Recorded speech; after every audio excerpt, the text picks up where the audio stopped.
ನಾಯಕತ್ವ ಬದಲಾವಣೆ ವಿಚಾರ ಇರಬಹುದು, ಪವರ್ ಶೇರಿಂಗ್ ವಿಷಯ ಇರಬಹುದು, ಇದ್ರ ಬಗ್ಗೆ ಸಾಕಷ್ಟು ಚರ್ಚೆಗಳಾಗ್ತಾ ಇರುವಂತಹ ಬೆನ್ನಲ್ಲೇ ಸಿದ್ದರಾಮಯ್ಯ ಯಾವತ್ತೂ ಕೊಟ್ಟ ಮಾತನ್ನ ತಪ್ಪೋದಿಲ್ಲ, ಹೈಕಮಾಂಡ್ ಕೂಡ ಮಾತು ಕೊಟ್ಟಿದ್ರೆ ಈಡೇರಿಸ್ತಾರೆ ಅಂತ ಬೆಂಗಳೂರಿನಲ್ಲಿ ಮಾಜಿ ಸಂಸದ ಡಿಕೆ ಸುರೇಶ್ ಅಚ್ಚರಿಯ ಹೇಳಿಕೆಯನ್ನ ಕೊಟ್ಟಿದ್ದಾರೆ. ಸಿದ್ದರಾಮಯ್ಯ ಅವರು ಹಿರಿಯ ನಾಯಕರು, ಜವಾಬ್ದಾರಿ ಇದೆ ಅವರಿಗೆ. ಬೆಂಗಳೂರಿನಲ್ಲಿ ಮಾಜಿ ಸಂಸದ ಡಿಕೆ ಸುರೇಶ್ ಅವರ ಹೇಳಿಕೆಗಳಿದು.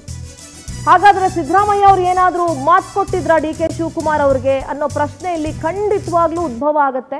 ಡಿಕೆ ಸುರೇಶ್ ಏನ್ ಮಾತಾಡಿದ್ದಾರೆ ಕೇಳಿಸ್ಕೊಂಡ್ಬಿಡೋಣ.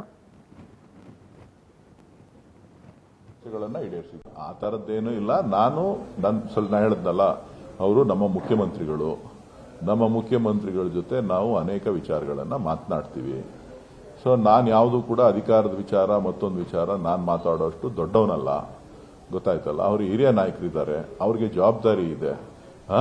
ಅವ್ರು ಯಾವತ್ತೂ ಕೂಡ ಕೊಟ್ಟ ಮಾತನ್ನ ತಪ್ಪುವಂತವ್ರಲ್ಲ. ಇಲ್ಲ, ಯಾರಿಗೆ ಏನಾರ ಮಾತು ಕೊಟ್ಟಿದ್ರು ತಪ್ಪೋದಿಲ್ಲ. ಈ ಕರ್ನಾಟಕದ ರಾಜ್ಯಕ್ಕೆ ಕಳೆದ 5 ವರ್ಷದಿಂದ ಏನೇನು ಮಾತು ಕೊಟ್ಟಿದ್ರು ಎಲ್ಲ ಭರವಸೆಗಳನ್ನ ಈಡೇರಿಸಿದ್ದಾರೆ. ಈಗಲೂ ಕೂಡ ಈ ಸರ್ಕಾರದಲ್ಲೂ ಕೂಡ ಯಾರ್ಯಾರು ಏನೇನು ಕೊಟ್ಟಿದ್ದಾರೆ ಮಾತು, ಅದ್ರ ಮಾತಿನಂತೆ ನಡೀತಾ ಇದ್ದಾರೆ. ಅದರಲ್ಲಿ ಏನು ತಪ್ಪೇನಿದೆ? ಖಂಡಿತ.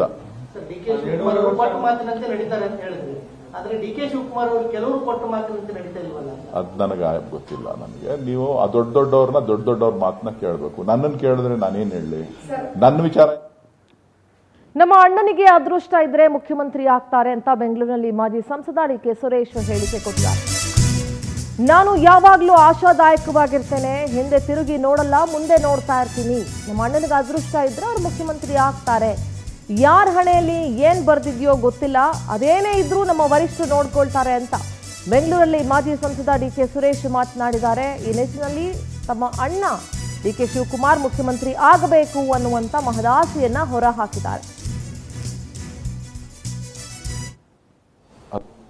ನಾನು ಯಾವತ್ತೂ ಆಶಾದಾಯಕವಾಗಿರೋನೇ ಹೊರತು ನಾನು ಹಿಂದೆ ತಿರುಗಿ ನೋಡೋನಲ್ಲ, ನಾನು ಮುಂದೆ ತಿರುಗಿ ನೋಡೋಣ. ನೋಡಪ್ಪ, ಯಾರ್ಯಾರ ಹಣೆಯಲ್ಲಿ ಏನೇನು ಬರ್ದಿದ್ಯೋ ಅದಾಗುತ್ತೆ, ಗೊತ್ತಾಯ್ತಲ್ಲ. ಏನು ಮಾಡೋಕ್ಕಾಗೋದಿಲ್ಲ. ನಾನು ಯಾವತ್ತೂ ಆಶಾದಾಯಕವಾಗಿರೋನೇ ಹೊರತು ನಾನು ಹಿಂದೆ ತಿರುಗಿ ನೋಡೋನಲ್ಲ, ನಾನು ಮುಂದೆ ತಿರುಗಿ ನೋಡೋಣ. ನೋಡಪ್ಪ, ಯಾರ್ಯಾರ ಹಣೆಯಲ್ಲಿ ಏನೇನು ಬರ್ದಿದ್ಯೋ ಅದಾಗುತ್ತೆ, ಗೊತ್ತಾಯ್ತಲ್ಲ. ಏನು ಮಾಡೋಕ್ಕಾಗೋದಿಲ್ಲ. ನಾನು ಯಾವತ್ತೂ ಆಶಾದಾಯಕವಾಗಿರೋನೇ ಹೊರತು.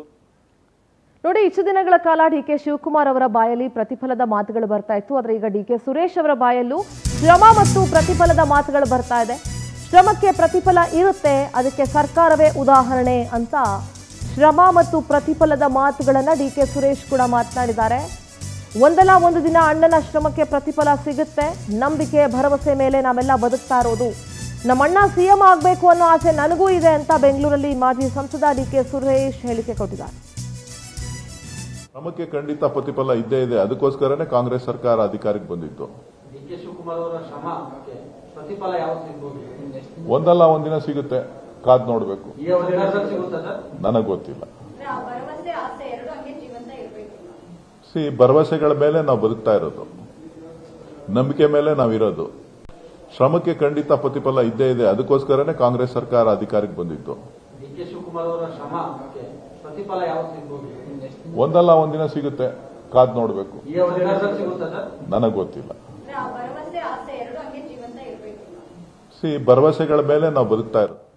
ನಮ್ಮ ಪೊಲಿಟಿಕಲ್ ಕರೆಸ್ಪಾಂಡೆಂಟ್ ಆನಂದ್ ನೇರ ಸಂಪರ್ಕದಲ್ಲಿ ಜಾಯ್ನ್ ಆಗ್ತಿದ್ದಾರೆ. ಆನಂದ್, ಪವರ್ ಶೇರಿಂಗ್ ವಿಚಾರದ ಬಗ್ಗೆ ಸಾಕಷ್ಟು ಹೋರಾಟಗಳು ನಡೀತಾ ಇದೆ. ಆಲ್ಮೋಸ್ಟ್ ಕ್ಲೈಮ್ಯಾಕ್ಸ್ ಹಂತಕ್ಕೆ ಬಂದು ನಿಂತ್ಕೊಂಡಿದೆ ಅಂತ ಹೇಳಿದ್ರು ತಪ್ಪಾಗೋದಿಲ್ಲ.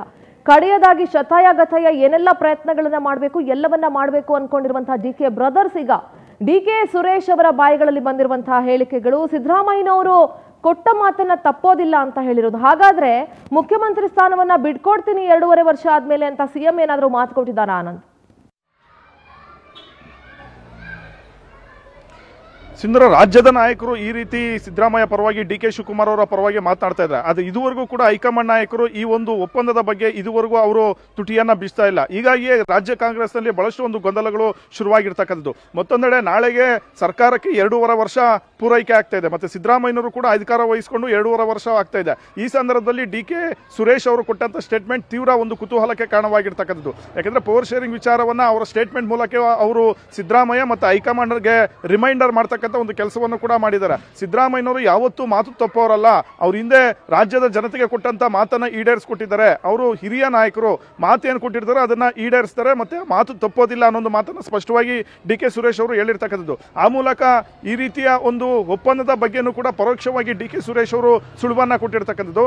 ಜೊತೆಗೆ ನಮ್ಮ ಅಣ್ಣನಿಗೆ ಅದೃಷ್ಟ ಇದ್ರೆ ಅವರು ಸಿಎಂ ಆಗೇ ಆಗ್ತಾರೆ, ಅವರ ಶ್ರಮದ ಪ್ರತಿಫಲ ಸಿಕ್ಕೇ ಸಿಗುತ್ತೆ ಅನ್ನೋ ಮಾತನ್ನು ಕೂಡ ಅವರು ಸ್ಪಷ್ಟವಾಗಿ ಹೇಳಿರ್ತಕ್ಕಂಥದ್ದು. ಹಾಗಾಗಿ ಈ ಒಂದು 2.5 ವರ್ಷ ಸರ್ಕಾರಕ್ಕೆ ಆಗ್ತಾ ಇರತಕ್ಕಂಥ ಒಂದು ಬೆನ್ನಲ್ಲೇ ಪವರ್ ಶೇರಿಂಗ್ ವಿಚಾರವನ್ನು ಕೂಡ ಸಹೋದರ ಡಿ ಕೆ ಸುರೇಶ್ ಅವರು ಮುನ್ನೆಲೆಗೆ ತೆಗೆದುಕೊಂಡು ಬರ್ತಾ ಇದ್ದಾರೆ. ಮೊನ್ನೆನೂ ಕೂಡ ದೆಹಲಿಗೆ ಹೋದಂತ ಒಂದು ಸಂದರ್ಭದಲ್ಲಿ ಮಲ್ಲಿಕಾರ್ಜುನ್ ಖರ್ಗೆ ಅವರನ್ನ ಭೇಟಿ ಮಾಡಿ ಕೂಡ ಇದೇ ಒಂದು ವಿಚಾರವನ್ನು ಕೂಡ ಮಾತನಾಡಿದ್ರು. ಜೊತೆಗೆ ಸಿದ್ದರಾಮಯ್ಯನವರನ್ನು ಕೂಡ ದೆಹಲಿಯಲ್ಲಿ ಪ್ರತ್ಯೇಕವಾಗಿ ಭೇಟಿ ಮಾಡಿ ಒಂದಷ್ಟು ಚರ್ಚೆಯನ್ನು ಕೂಡ ನಡೆಸಿರ್ತಕ್ಕಂಥದ್ದು ಕುತೂಹಲ ಮೂಡಿಸಿತ್ತು. ಈ ಎಲ್ಲ ಬೆಳವಣಿಗೆಗಳ ನಡುವೆ ಡಿ ಕೆ ಸುರೇಶ್ ಅವರು ಇಂಥದ್ದೊಂದು ಸ್ಟೇಟ್ಮೆಂಟ್ ಅನ್ನು ಕೊಟ್ಟಿರ್ತಕ್ಕಂಥದ್ದು ಅಚ್ಚರಿಗೂ ಕೂಡ ಕಾರಣವಾಗಿರ್ತಕ್ಕಂಥದ್ದು. ಮತ್ತೊಂದೆಡೆ ಡಿ ಕೆ ಶಿವಕುಮಾರ್ ಏನಿದ್ದಾರೆ ಇವರು ಪದೇ ಪದೇ ಈ ಒಂದು ಪವರ್ ಶೇರಿಂಗ್ ವಿಚಾರವನ್ನ ಪ್ರಸ್ತಾಪ ಮಾಡ್ಕೊಂಡೇ ಬರ್ತಾ ಇದ್ದಾರೆ. ಆದ್ರೆ ಇದುವರೆಗೂ ಕೂಡ ಹೈಕಮಾಂಡ್ ನಾಯಕರಿಂದ ಯಾವುದೇ ರೀತಿಯ ಸಕಾರಾತ್ಮಕ ಒಂದು ಸ್ಪಂದನೆ ಸಿಗ್ತಾ ಇಲ್ಲ.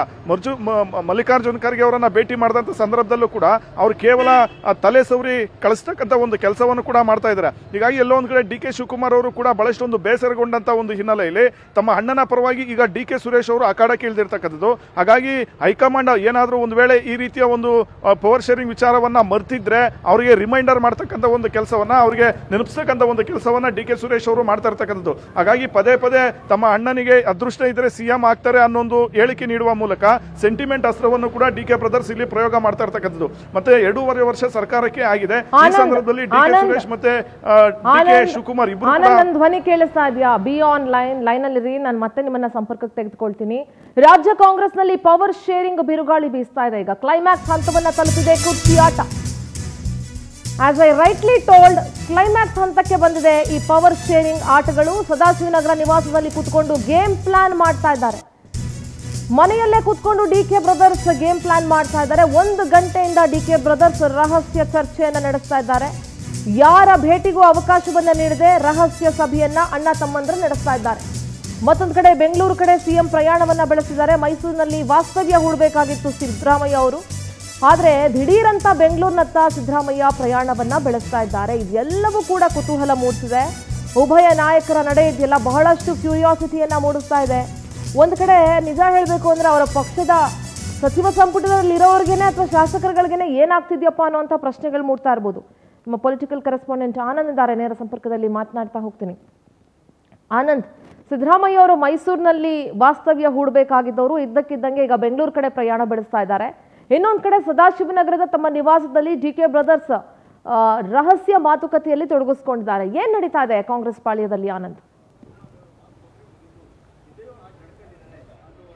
ಖಂಡಿತವಾಗ್ಲೂ ಸಿಂಧೂರ ತಾವು ಹೇಳಿದಾಗೆ ಈಗ ಈ ಒಂದು ಪವರ್ ಶೇರಿಂಗ್ ಒಂದು ಕುರ್ಚಿ ಆಟ ಏನಿದೆ ಇದು ಕ್ಲೈಮ್ಯಾಕ್ಸ್ ಹಂತಕ್ಕೆ ಬಂದಿದೆಯಾ ಅನ್ನೋ ಪ್ರಶ್ನೆ ಕೂಡ ಈಗ ಕಾಡ್ತಾ ಇರ್ತಕ್ಕಂಥದ್ದು. ಯಾಕಂದ್ರೆ ಸರ್ಕಾರಕ್ಕೆ 2.5 ವರ್ಷ ಆಗ್ತಾ ಇದೆ. ಈ ಸಂದರ್ಭದಲ್ಲಿ ಡಿ ಕೆ ಶಿವಕುಮಾರ್ ಮತ್ತೆ ಡಿ ಕೆ ಸುರೇಶ್ ಇಬ್ಬರು ಕೂಡ ತಮ್ಮ ಸದಾಶಿವನಗರ ನಿವಾಸದಲ್ಲಿ ಪ್ರತ್ಯೇಕವಾಗಿ ರಹಸ್ಯವಾಗಿ ಒಂದು ಚರ್ಚೆಯನ್ನ ಮಾಡ್ತಾ ಇದ್ದಾರೆ. ಸುಮಾರು 1 ಗಂಟೆಯಿಂದ ಯಾರಿಗೂ ಕೂಡ ಒಂದು ಭೇಟಿಗೆ ಅವಕಾಶವನ್ನ ಕೊಡದೆ ಈ ರೀತಿ ಒಂದು ರಹಸ್ಯ ಸಭೆ ನಡೆಸ್ತಾ ಇರ್ತಕ್ಕಂಥದ್ದು ಕೂಡ ತೀವ್ರ ಕುತೂಹಲಕ್ಕೆ ಕಾರಣವಾಗಿರ್ತಕ್ಕಂಥದ್ದು. ಮತ್ತೊಂದು ಕಡೆ ಸಿಎಂ ಸಿದ್ದರಾಮಯ್ಯನವರು ಮೈಸೂರು ಪ್ರವಾಸವನ್ನು ಕೂಡ ಮೊಟಕುಗೊಳಿಸಿ ಇವತ್ತು ಬೆಂಗಳೂರಿಗೆ ವಾಪಸ್ ಆಗ್ತಾ ಇರ್ತಕ್ಕಂಥದ್ದು ಕೂಡ ಒಂದು ರೀತಿಯಲ್ಲಿ ಚರ್ಚೆ ಆಗ್ತಾ ಇದೆ. ಇವತ್ತು ಚಾಮರಾಜನಗರದಲ್ಲಿ ಕೆಲವು ಅಭಿವೃದ್ಧಿ ಕಾರ್ಯಕ್ರಮಗಳಿಗೆ ಚಾಲನೆ ನೀಡತಕ್ಕಂತ ಒಂದು ಕೆಲಸ ಇತ್ತು. ಅದನ್ನು ಮಾಡಿದಾದ್ಮೇಲೆ ಅವರು ಮೈಸೂರಿಗೆ ಹೋಗಿ ವಾಸ್ತವ್ಯ ಹೂಡಬೇಕಾಗಿತ್ತು. ಆದ್ರೆ ಇವತ್ತೇ ಅವರು ದಿಢೀರ್ ಅಂತ ಕಾರ್ಯಕ್ರಮ ಅರ್ಧಕ್ಕೆ ಮೊಟಕುಗೊಳಿಸಿ ಬೆಂಗಳೂರಿಗೆ ವಾಪಸ್ ಆಗ್ತಾ ಇರ್ತಕ್ಕಂಥದ್ದು ಕೂಡ ಒಂದು ರೀತಿ ಚರ್ಚೆಗಳನ್ನ ಹುಟ್ಟು ಆಗಿದೆ. ಎಲ್ಲ ಒಂದು ಕಡೆ ಡಿ ಕೆ ಶಿವಕುಮಾರ್ ಅವರು ಹೈಕಮಾಂಡ್ ಮೇಲೆ ಸತತವಾಗಿ ಒತ್ತಡ ಆಗ್ತಕ್ಕಂಥ ಒಂದು ನಿಟ್ಟಿನಲ್ಲಿ ಏನಾದರೂ ಸಕ್ಸಸ್ ಆಗಿದಾರ ಅನ್ನೋ ಒಂದು ವಿಚಾರನೂ ಕೂಡ ಇಲ್ಲಿ ನಾವು ಗಮನಿಸಬೇಕಾಗುತ್ತೆ. ಯಾಕೆಂದ್ರೆ ಮೊದಲಿನಲ್ಲೂ ಕೂಡ ಖರ್ಗೆ ಅವರನ್ನೇ ಅವರು ನಂಬಿಕೊಂಡು ಪದೇ ಪದೇ ಅವರನ್ನ ಭೇಟಿ ಮಾಡಿ ಒತ್ತಡವನ್ನು ಆಗ್ತಕ್ಕಂಥ ಒಂದು ಕೆಲಸವನ್ನ ಮಾಡಿದ್ರು. ಮತ್ತೆ ಖರ್ಗೆ ಖರ್ಗೆ ಅವರು ಕೂಡ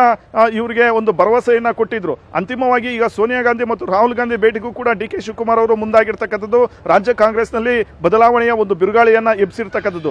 ಏನೇ ಇದ್ರೂ ಕೂಡ ಈ 2.5 ವರ್ಷ ಅವಧಿಯಲ್ಲೇ ಆಗಬೇಕು, ಇದನ್ನು ಇತ್ಯರ್ಥ ಮಾಡಿ ಅಂತ ಡಿ ಕೆ ಬ್ರದರ್ಸ್ ಹಾಗೆ ಅವರ ಬೆಂಬಲಿಗರು ಕೂಡ ಒತ್ತಾಯವನ್ನ ಮಾಡ್ತಾ ಇರ್ತಕ್ಕಂಥದ್ದು. ಹಾಗಾಗಿ ಸಿದ್ದರಾಮಯ್ಯನವರಿಗೂ ಕೂಡ ಒಂದು ರೀತಿ ಇಕ್ಕಟ್ಟಿನ ವಾತಾವರಣ ನಿರ್ಮಾಣ ಆಗಿರ್ತಕ್ಕಂಥ ಒಂದು ಹಿನ್ನೆಲೆಯಲ್ಲಿ ಕಾಂಗ್ರೆಸ್ ಪಕ್ಷದಲ್ಲೂ ಕೂಡ ಬಹಳಷ್ಟು ಒಂದು ಗೊಂದಲಗಳು ಉಂಟಾಗಿದೆ. ಹಾಗಾಗಿ ಯಾವುದೇ ಕ್ಷಣದಲ್ಲಿ ಹೈಕಮಾಂಡ್ ನಾಯಕರು ಮಧ್ಯಪ್ರವೇಶ ಮಾಡಿ ಈ ಒಂದು ಪವರ್ ಶೇರಿಂಗ್ ವಿಚಾರವನ್ನ ಇತ್ಯರ್ಥ ಮಾಡ್ತಕ್ಕಂಥ ಎಲ್ಲ ಸಾಧ್ಯತೆಯೂ ಕೂಡ ಇದೆ. ಮತ್ತೊಂದು ಕಡೆ ಹೈಕಮಾಂಡ್ ನಾಯಕರು ಡಿ ಕೆ ಶಿವಕುಮಾರ್ ಅವರಿಗೆ ಒಂದು ವೇಳೆ ಅವರಿಗೆ ಮಾತು ಕೊಟ್ಟಿದ್ದೇ ಆದ್ರೆ ಅದನ್ನ ಖಂಡಿತವಾಗ್ಲೂ ಕೂಡ ಈಡೇರಿಸ್ತಾರೆ ಅನ್ನೋ ಒಂದು ವಿಚಾರದಲ್ಲಿ ಡಿ ಕೆ ಬ್ರದರ್ಸ್ ಕೂಡ ಇರ್ತಕ್ಕಂಥದ್ದು.